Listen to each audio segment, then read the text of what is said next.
So last time I spoke about the increasing pressure on and within the biosphere, through climate change and loss of biodiversity, and how this pressure also makes itself felt in our own bodies as an increasing stress and a sense of urgency, kind of in a very quiet and all-pervasive way. And then we can see, for example, in the political arena, it's going really crazy all over the planet, and particularly in the Western countries, who have been, protected from a certain amount of these repercussions until short, but now it becomes more and more conscious. And I think people who come to these gatherings on Wednesdays, we all already, have a clear sense of that. Simply because, any moment we are willing to slow down and turn towards and look in a particular way, it's revealed to us that our human bodies and the body of the earth, the body of the planet, are one seamless body. And just when we look at this with our eyes, with our Western trained eyes, we can't really see that. But if we are looking in a different way, and this is what we are trying to train here, it becomes apparent. It becomes apparent through sensing, I think, with our own body, that this is a seamless process which is going on since a very, very long time. And I remember a food reflection from Venerable Mahagosananda, who was a Cambodian monk who became very well known in the West because he was doing these peace walks. He walked with huge groups of people through the minefields in Cambodia, to try to help people in Cambodia to lose the fear of working the land again, with the farmers in particular. And he came also to Amaravati 2 or 3 times. I still remember it, when I was on Anagarika, he came and gave a Dhamma talk, and it was the most odd Dhamma talk I've ever heard. He was speaking a lot of different languages, and he would sit on the Dhamma chair, and he was saying in like 8 or 9 different languages, always saying the same things. He was saying, all Dhammas converge on feeling. And he said it in Cambodian and in English, in French, in Thai, in German, and over again, like for about half an hour. This was really most avant-garde performance I've ever seen, in the monastery in England. And I've learned from Ayananda Bodhi a food reflection she's learned from him. And it goes like this. I am the world, and I eat the world. Knowing this, I understand all the teachings of the Buddha. I am the world, and I eat the world. Knowing this, I understand all the teachings of the Buddha. And sometimes, when we are teaching retreats, then, the nuns go with their alms bowls and receive the food. And then we give a blessing, in gratitude for the food received. And also, then we open the lid of our alms bowls and we look at the food. And while we are looking at the food, we recite different reflections. And that's one of those. I am the world, and I eat the world. Knowing this, I understand all the teachings of the Buddha. So I think that's a very powerful reflection.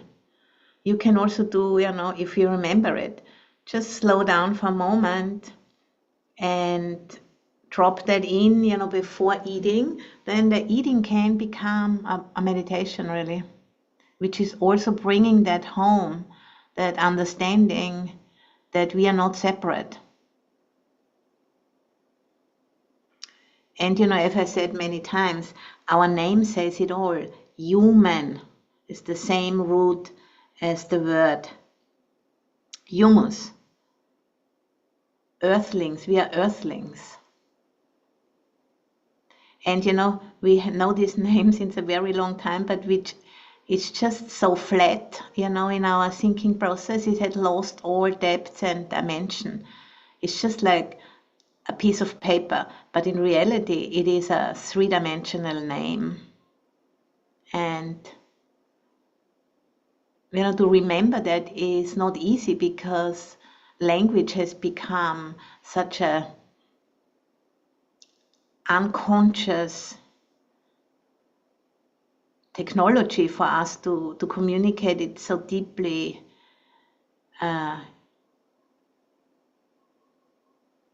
We are so used to it, we don't investigate that many of the words have a very deep wisdom in them. That's why I really like to go and check out the etymology of words, because it's often surprising how meaningful language is. And a tribal nation teacher from New Mexico, from the Diné Nation, her name is Pat McCabe, or a woman standing shining, one of the indigenous teachers here in America I've learned a lot from.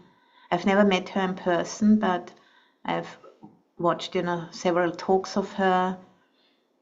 And she says, she calls herself a holy earth surface walker. Holy earth surface walker. And she says, if we do not place life at the center as the earth does, we must begin again.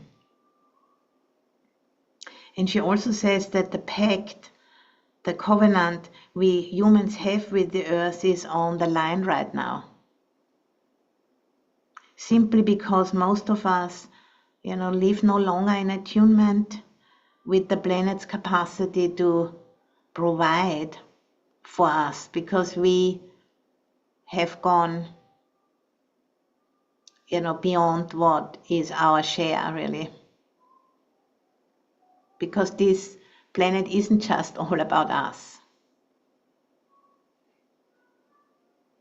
And and if we are not voluntarily adapting to that fact, then the planetary system will take over and will make those adjustments happen by force in the service of the integrity of the whole.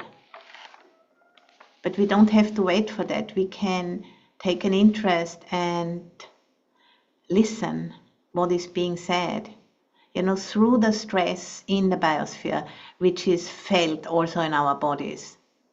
And then, it emerges as like extremely crazy politics, for example. But we could also really slow down, turn towards that stress, turn towards that information we can sense and feel in our bodies, and see what it does to us. Because, I experienced that if I consciously turn towards that it changes me, meaning, me being here. And it changes the neural pathways in the body. And that has an influence on the thinking, of course. And the thinking has an influence on the doing and the saying and the speaking.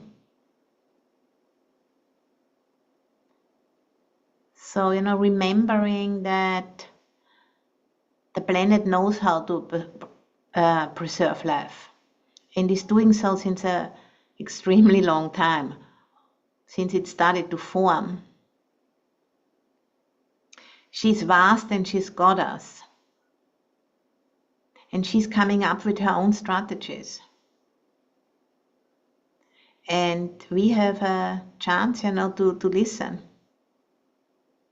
Rather than trying to expand that stress, that pressure, that urge to evolve by going crazy and trying to, wrestle other people to the ground and blame others. We can just really receive the information and opt for growth, maturation, adaptation, evolution, and just go with that strategy of the earth. And even ask for guidance. That's what I'm doing. Because I think really that we need to be led by Mother Earth strategy. Because we are not going to save the earth. It's rather that she is going to guide us what to do. And, as with any good relationship, in order for that relationship to work, we need to listen. And that's, what we try to find ways to do. And, working in unity, working together with the Buddha's teaching, which can help us, to stay steady if there's so many challenges coming. The Buddha's teaching, which gives us the 3 refuges and the 5 precepts, to keep us on track, no matter what happens. And that gives a great safety, I think, to be able to open up and humbly listen. And the best way to start is coming from gratitude, by really sensing into the deep embeddedness and non-separation, and then a gratitude becomes a more and more easily accessible response to start from. And the late, very famous Eco-Dharma teacher, Joanna Macy, she developed lots of skillful means to connect. It's called the work that reconnects. And it's starting from gratitude. Because that's the easiest way to start, because it just opens the heart. And as many of you know, Joanna Macy has passed away last month, and yesterday just there was a memorial for Joanna on the internet, and there were like 2 different sessions, and each sessions were hundreds and hundreds of people. It was very, very beautiful. So, coming from gratitude, and that automatically slows us down, because we can't really access gratitude otherwise. Because we need to discover where we are and how amazing, how mysterious this all is, being a human being inside of this vast being we call Earth. If we can access that truth, gratitude comes forth by itself, and a sense of quieting down and listening. Because these little beings we are, like a little cell in a vast body, we can't figure it out. It's impossible. But we can open.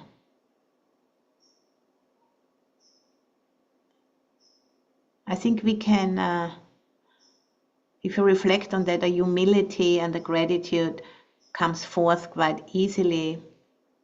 First in maybe only so small, but then through repetition, it's a training, Like anything else in the Buddha's teachings is always a training, We can't just hear about it once and then be done with it. So this, to a certain extent, I'm saying always the same thing from many different sides, different skillful means, but it's always the same.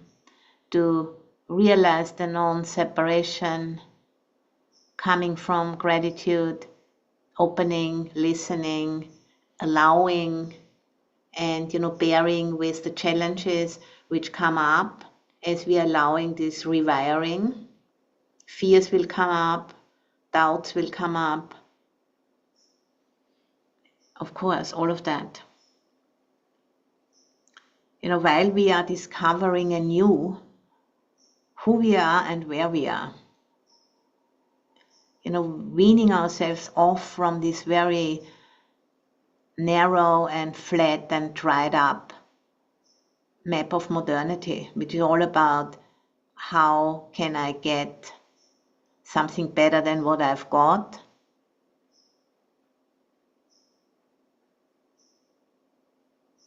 And how can I protect that I've never have a single uncomfortable situation in my life.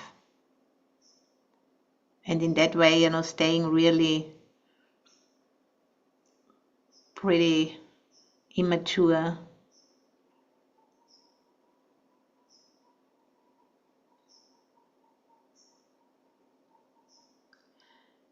Yeah, and if we really, really interested in that, we can take guidance from our indigenous relatives all around the globe.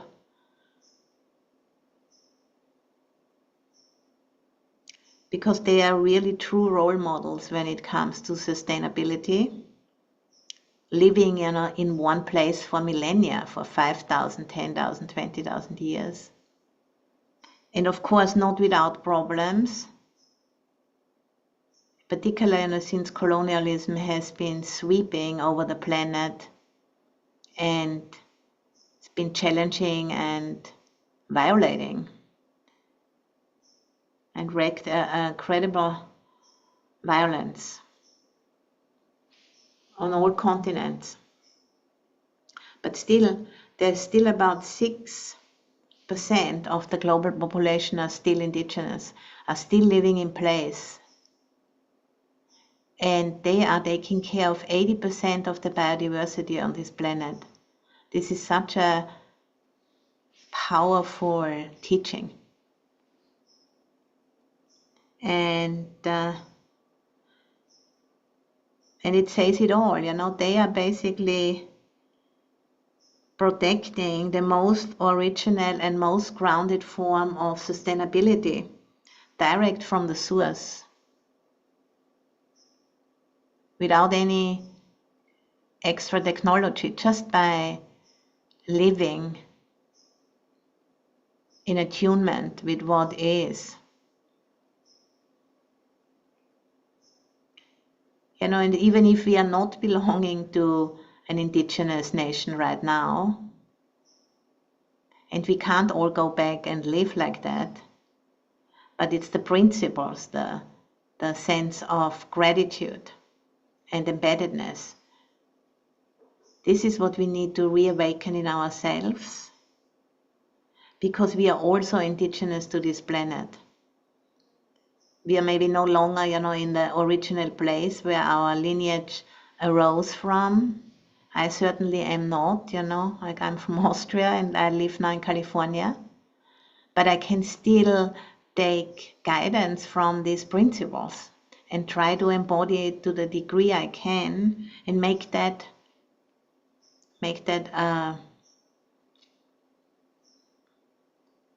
an aim, what I'm trying to live into.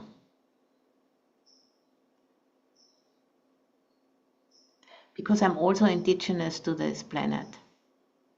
It's a kind of, we can call it a neo-indigeneity, which is coming back.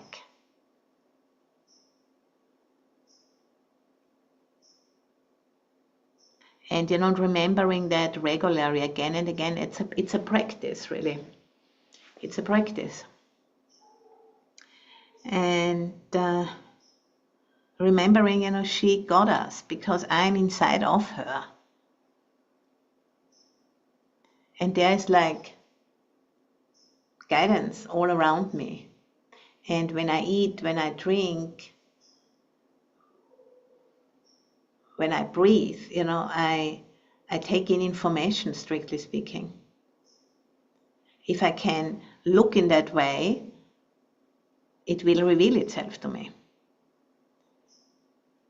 And since I've started to to think in this way and to get interested, which is actually, I started when I was about 15 years old, and then, had to go many different places to work out certain things. And now, I'm more and more feeling that this intention, this interest, and this devotion, to finding out how we can live more sanely on this planet, it has borne fruit. It has emerged, through life, basically opening doors. And since I got, more fully interested that was like about 2012, when I was still living in San Francisco, before we went to the Sierra foothills, I have been, more focusing on this, and started to go to demonstrations, and, because I could, I was no longer in the cloistered monastery in England. And then, life basically started to respond by giving opportunities, and I met people, and I got teachings, and on and on it went, and now I'm here sitting in the Aloka Earth Room in San Rafael, 8 miles down the road from Spirit Rock. And Spirit Rock invited me to be part of the Eco-Dharma and Transformational Culture program. And so, it's unfolding. And now recently I got invited by the Pachamama Alliance to be part of a pilot program about earth listening circles. So life is responding. I can definitely see that very clearly. By me just like remembering again and again that I'm part of a living intelligent earth, and that I want to go with Mother Earth strategy.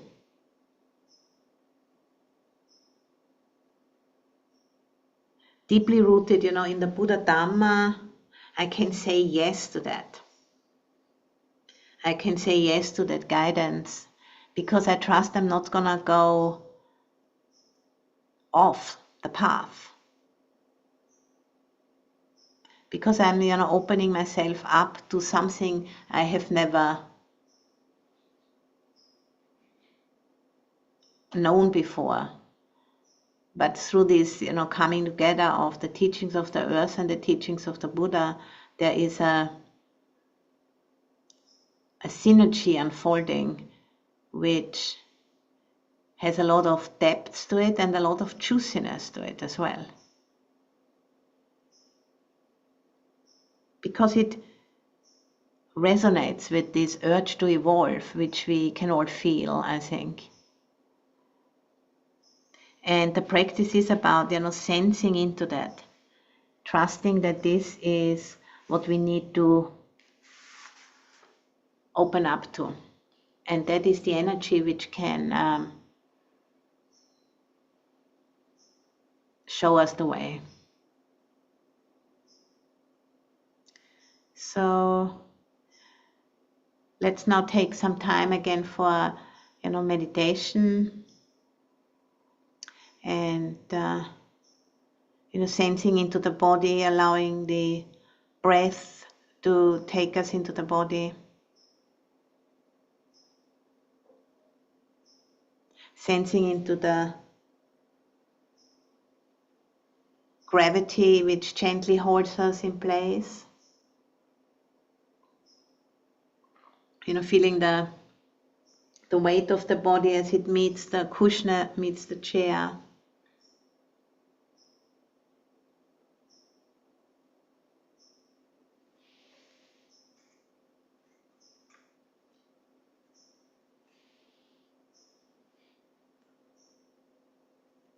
Kind of sinking into that groundedness of our connection with the body of the earth.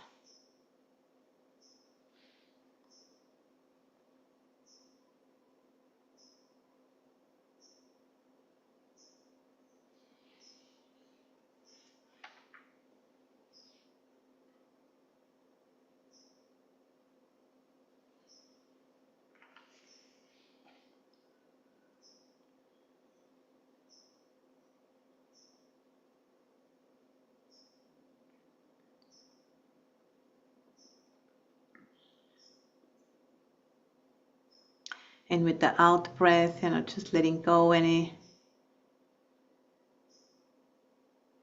stress or concerns which we have brought into this meeting.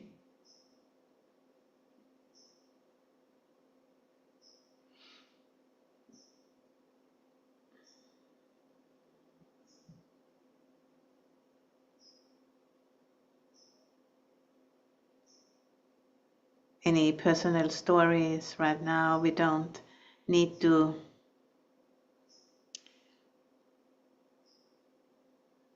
hold those, just putting them down.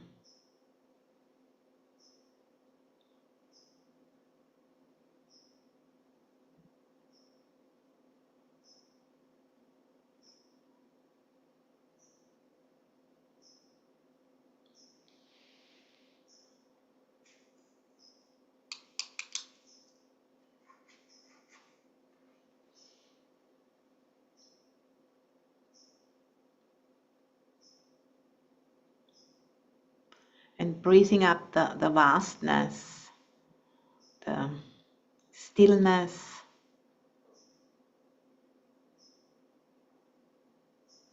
of the earth, which we're actually sitting inside of.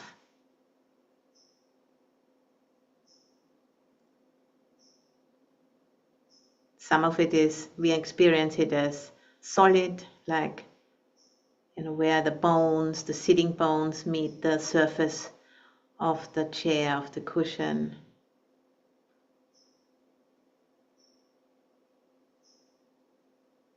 And some of it we experience as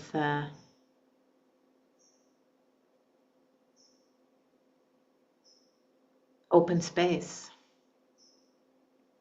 like the atmosphere in the room,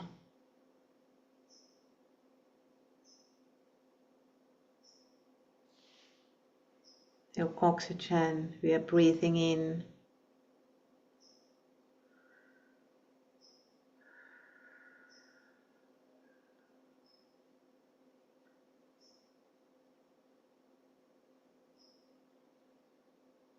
And some of it we experience as wet, liquid, water in the mouth and in the eyes.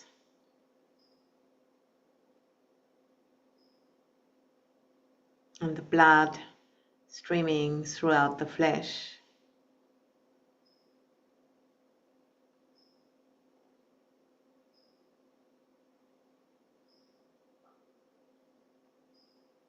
And some of it we experience as hot or cold, maybe the food digesting in the stomach. I just had breakfast earlier. I can sense the heat of that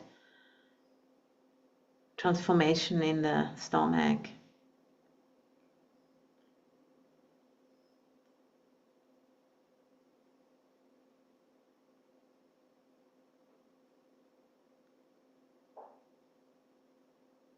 And the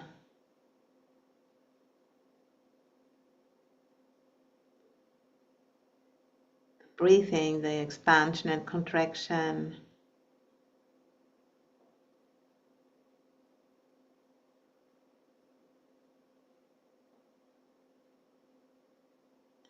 So those 5 elements, earth element, which we can sense in the bones, structure, the teeth, hardness, as opposed to softness.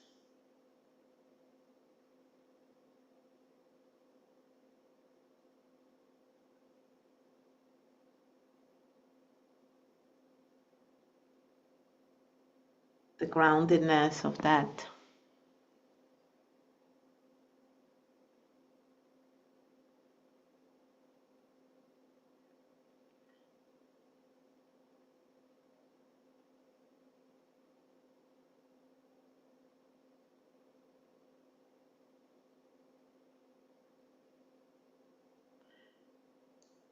Being built, being kept going through eating food, which is basically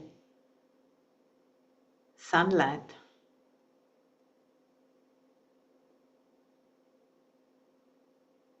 converted into plant life and other animals also eating this plant life. And we then take that into our bodies as food. It gives us energy and structure.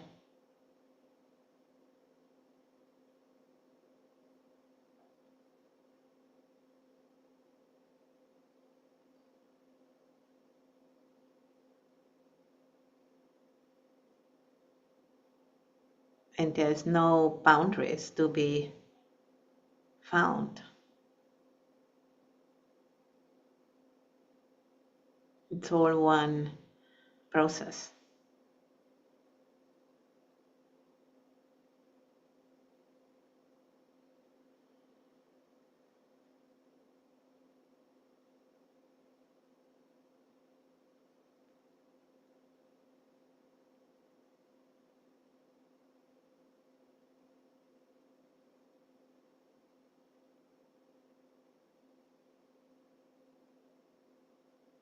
And the incredible mystery of that, which is just mind stopping, if we can, connect with that from moment to moment.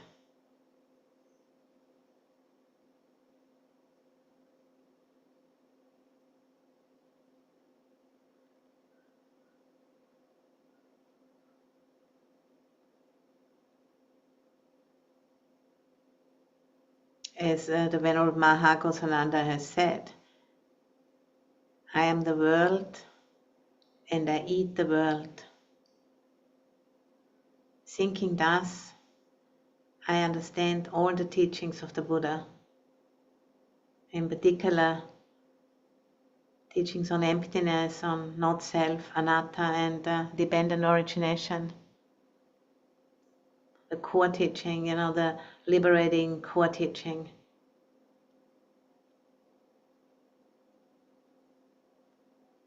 It was an innovation, at this time when the Buddha was on the planet 2,600 years ago.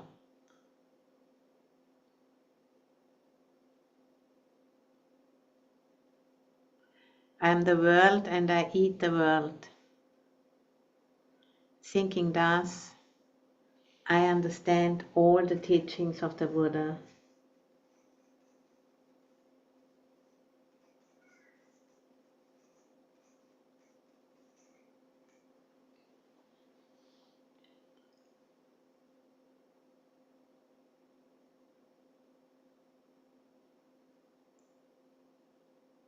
And that a process like this has powerful intelligence, for lack of a better word, is self-evident, I think.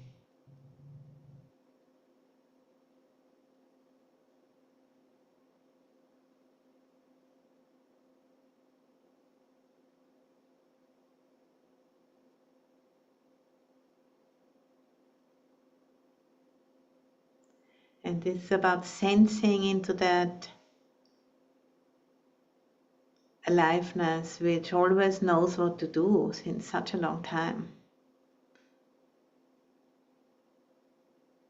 And we can call it Mother Earth, or call it Dhammakaya, call it God, whatever we want to call it Great Spirit.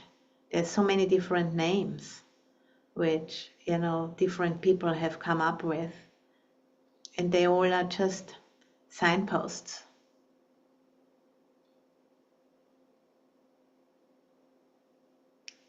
If we get stuck on the signpost, we are wasting our time. It's more like a portal.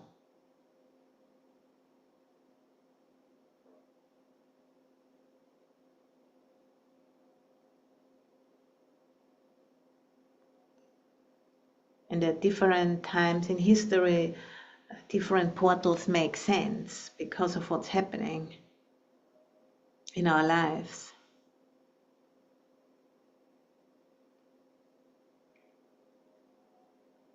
And at this time, aligning ourselves with the guidance of the needs of the earth makes a lot of sense.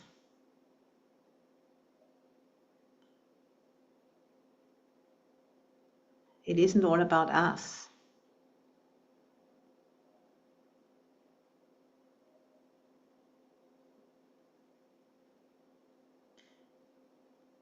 These times are gone by. It was an earlier stage, more an adolescent stage, when it's all about a toddler stage even, very self-centered, because that's appropriate for a toddler or for an adolescent. And then things happen and we need to move out of that.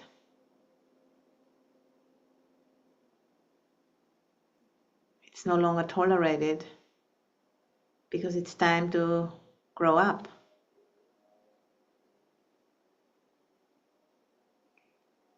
And in indigenous cultures, there is initiation ceremonies. We'll give it a formal framework to mark the ending of childhood and then the beginning of taking responsibility, being accountable.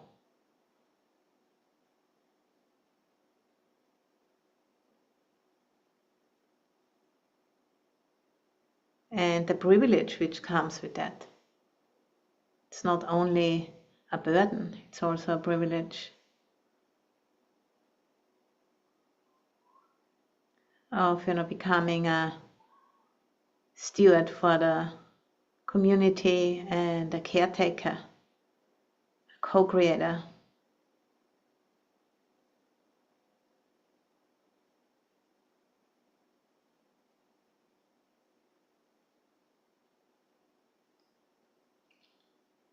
In relationship.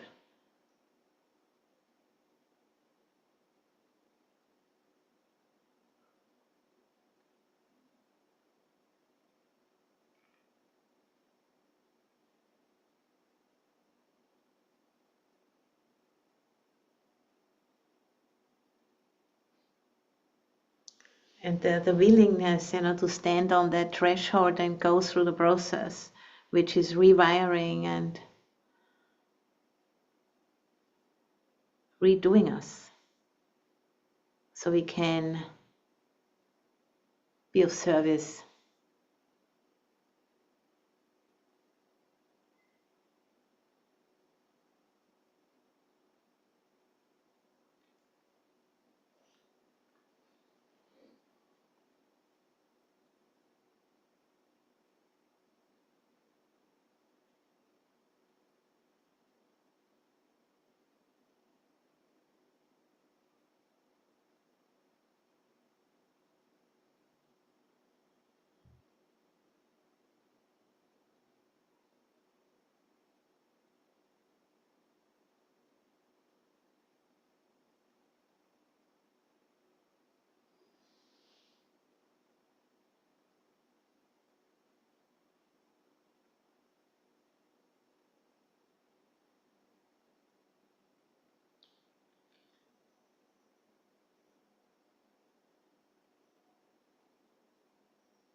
By dropping down from the head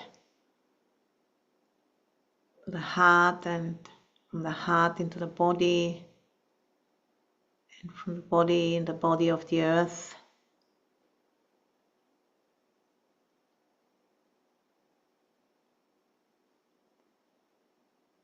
All of it, held in awareness.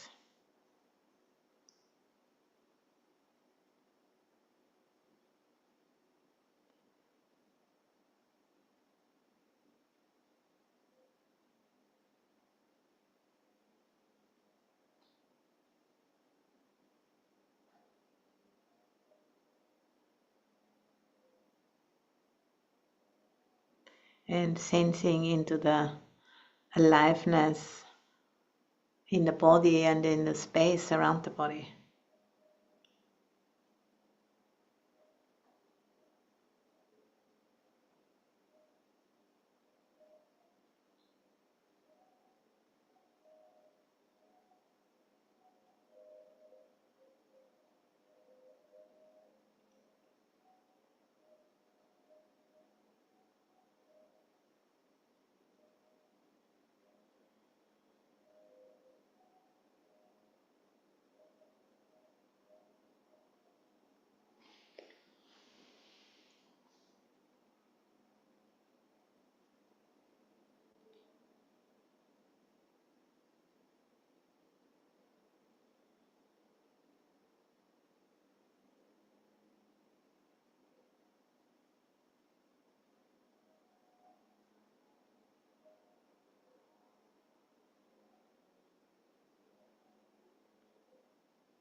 So the vibrancy, the aliveness, being a meditation object for awareness to rest with.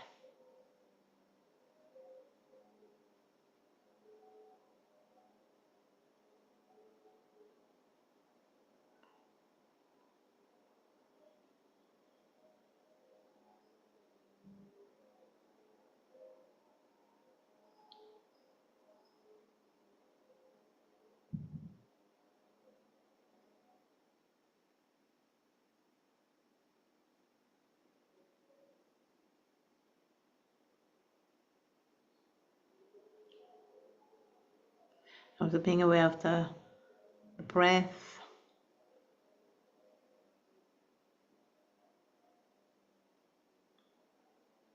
As it, comes and goes in this vibrancy of the aliveness of the body.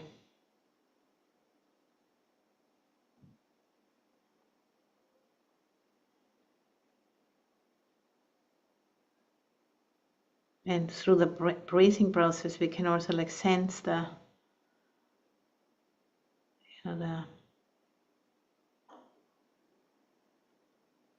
fullness with the in-breath and the relaxation with the out-breath.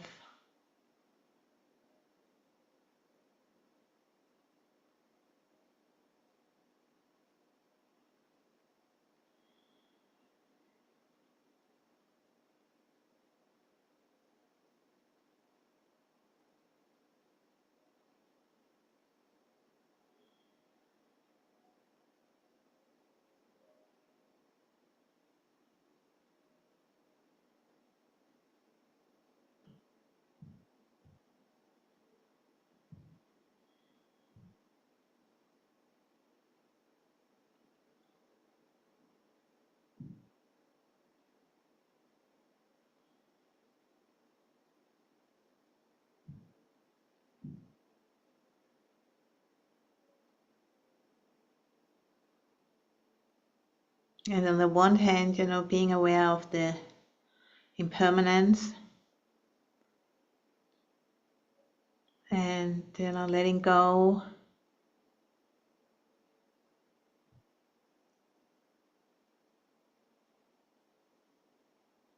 And on the other hand, how can I serve this process so that future generations will still have a place to land.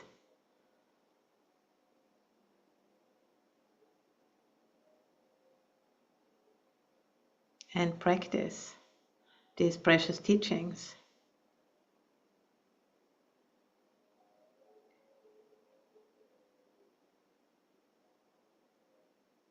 The middle way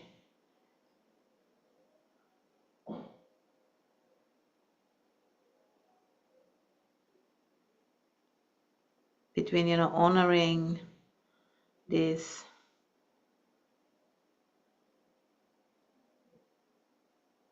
precious human life and our deep embeddedness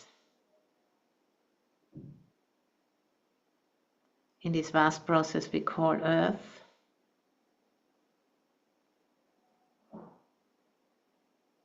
which gives us the sustenance so we can practice.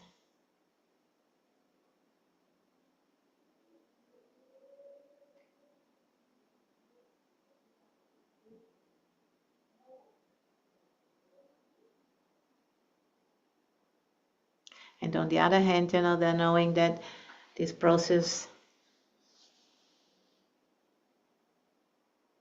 is what it is, and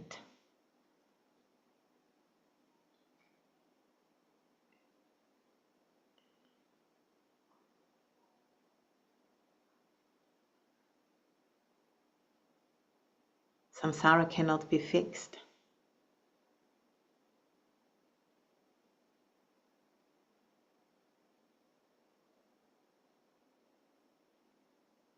But it's a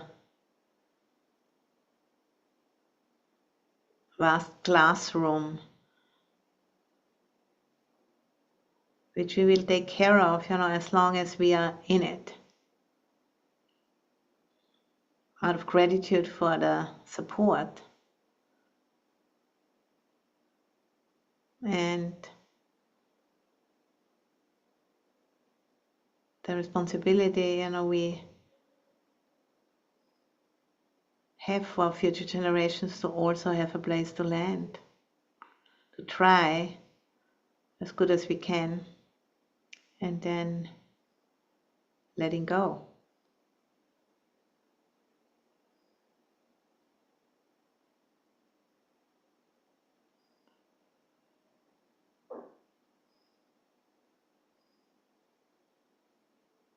To participate as adults.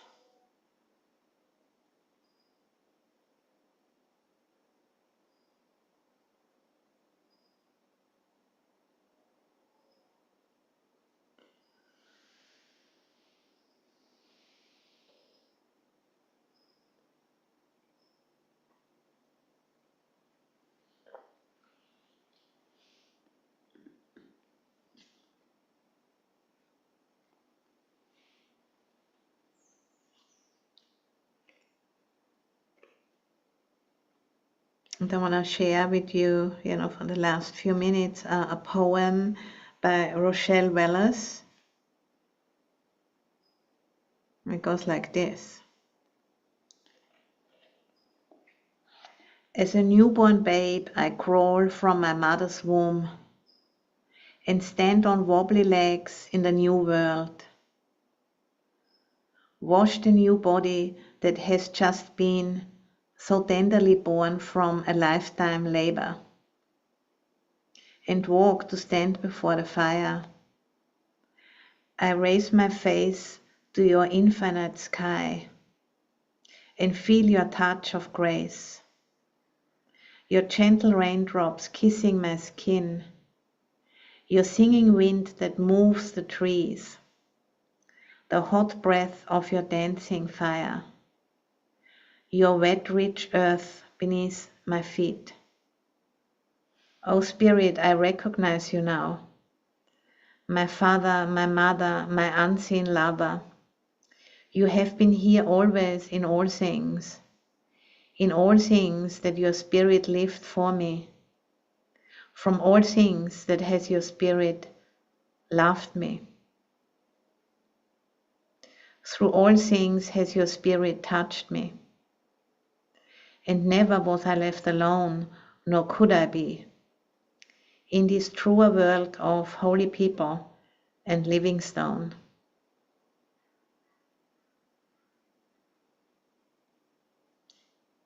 In all things has your spirit lived for me.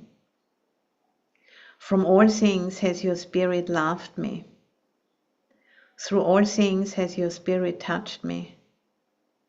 And never was I left alone, nor could I be.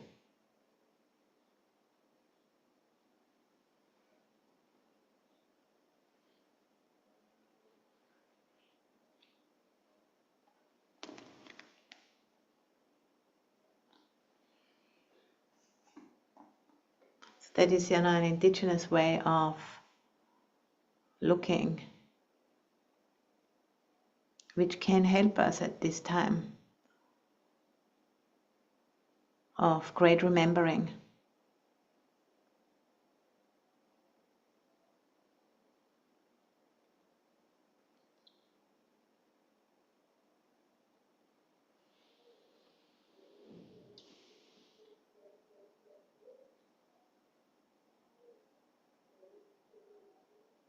Or as Venerable Maha Ghosananda says, I am the world and I eat the world.